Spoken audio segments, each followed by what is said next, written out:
On dispose des chiffres 1, 2, 3, 4, 5. Combien de nombres à 3 chiffres distincts peut-on former? Donc ici, quand on dit distinct, c'est-à-dire que les chiffres là doivent être différents.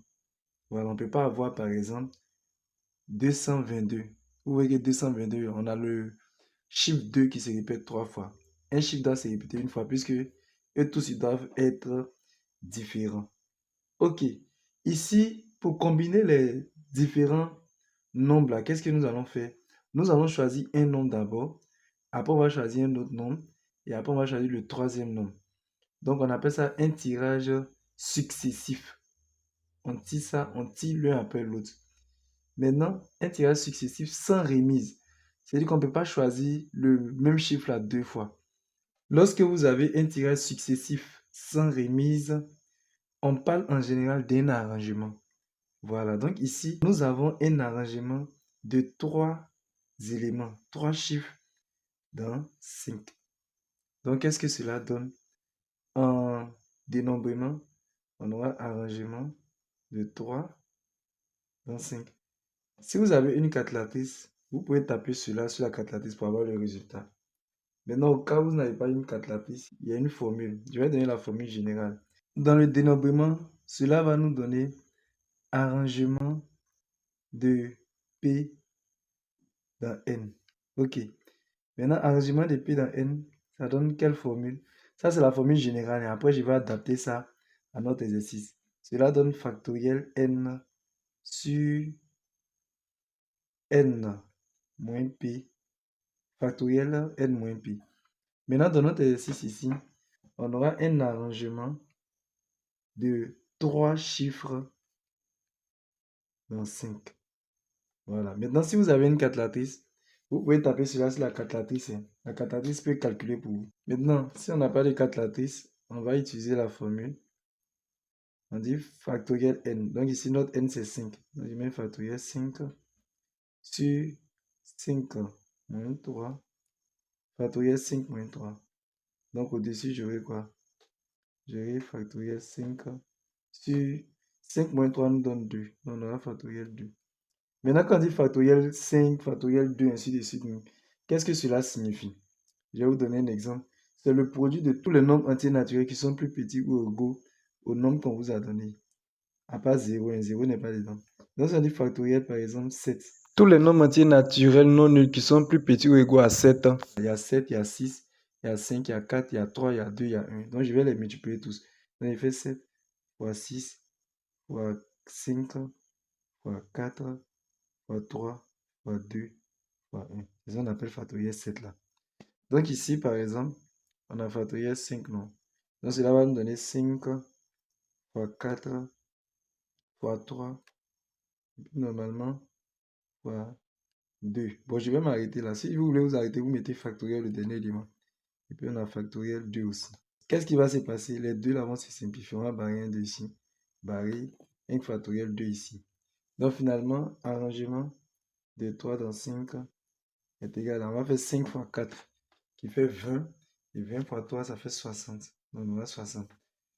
Donc on aura 60 nombres qu'on peut former. 60 nombres à 3 chiffres distincts qu'on peut former. Maintenant, il y a une explication vraiment terre à terre, d'un raisonnement logique aussi qu'on peut utiliser. En ce qui concerne le raisonnement, nous allons voir, lorsqu'on doit prendre le premier chiffre, nous avons 5 chiffres à tirer. Nous avons les chiffres 1, 2, 3, 4 et 5 qu'on doit tirer pour former notre nombre à 3 chiffres. Si par exemple, vous devez choisir votre premier chiffre là, vous avez combien de choix? Vous avez combien de possibilités? Vous avez 5 possibilités. Vous pouvez choisir le 1, vous pouvez choisir le 2, vous pouvez choisir le 3, ou bien le 4, ou bien le 5. Donc vous avez 5 choix à faire. Donc je vais écrire 5 choix.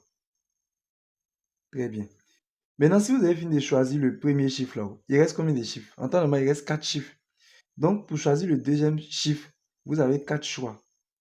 Le nombre de choix diminue. Une fois que vous avez fini de choisir le deuxième chiffre, il vous reste combien de choix possibles? Il va rester 3 choix possibles parce qu'il va rester 3 chiffres lorsque vous avez fini de choisir les deux premiers chiffres. Donc, le nombre de nombres possibles à 3 chiffres qu'on peut avoir distincts. Ici, on va faire 5 fois 4 fois 3. Donc, je vais écrire total égale 5 fois 4 fois 3. Et quand on calcule cela, ça fait 60 nombres aussi. Oui, ici, comme on a dit que les nombres là sont distincts, c'est-à-dire que quand il prend 1, on ne peut plus l'utiliser. Donc, si j'ai choisi 1, il va rester 4. Si j'ai choisi 2, il va rester 3, ainsi de suite. Nous allons passer à la deuxième question. Dans cette deuxième question, on nous dit combien de nombres à 3 chiffres, pas forcément distincts, c'est-à-dire pas forcément différents, peut-on former? Par exemple, 111, c'est un nombre à 3 chiffres et on voit que 1 se répète 3 fois. On peut avoir par exemple 112, 1 se répète 2 fois. Donc ici, qu'est-ce qui se passe? Nous avons un tirage successif avec remise. Ça veut dire qu'on peut tirer un élément plusieurs fois. Donc ici, il va s'agir de un 3 uplé dans 5 éléments. Voilà, dans 5 éléments. Ok. Maintenant, un 3 uplé, ça veut dire quoi? On va faire 5 exposant 3. Si on dit un P uplé, par exemple, un P uplé dans une de N éléments, ça va donner quoi? Cela va donner, on va prendre le N là, N exposant P. Vous prenez le nombre d'éléments qui est le plus élevé là, exposant le petit élément. Donc ici, nous avons 3 uplés, puisqu'on doit choisir 3 chiffres dans 5 éléments, dans les 5 chiffres qu'on nous a donnés. Donc ici, le nombre de nombres à 3 chiffres qu'on peut former est égal à 5 exposant 3. Et 5 exposant 3, ça nous fait 5 fois 5 fois 5, 3 fois. Et cela nous donne 125. Donc il y a 125 nombres à 3 chiffres qui ne sont pas forcément distincts. Il peut se répéter qu'on peut former. Maintenant, il y a un autre raisonnement en utilisant le raisonnement normal, quoi. On va dire autre. Nous allons faire en termes de choix de chiffres.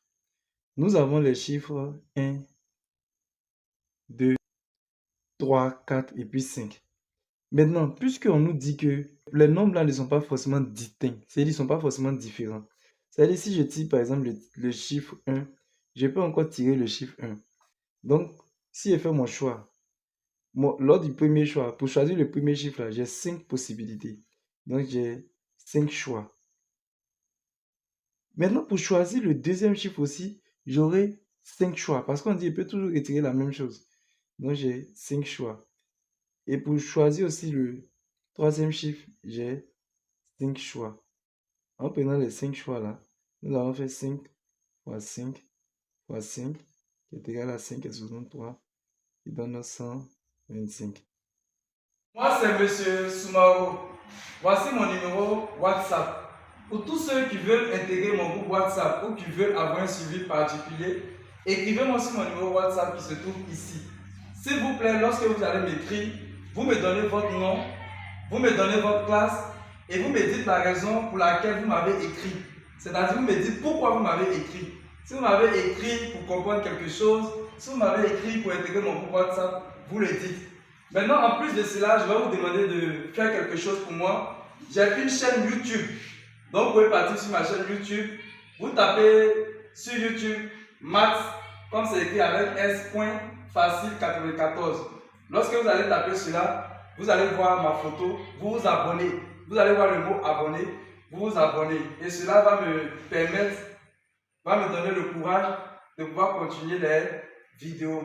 Je vous remercie. N'oubliez pas de vous abonner aussi, de liker la vidéo, de la partager et de la mettre en favori. Pour toutes vos questions, veuillez les poser dans les commentaires. Merci.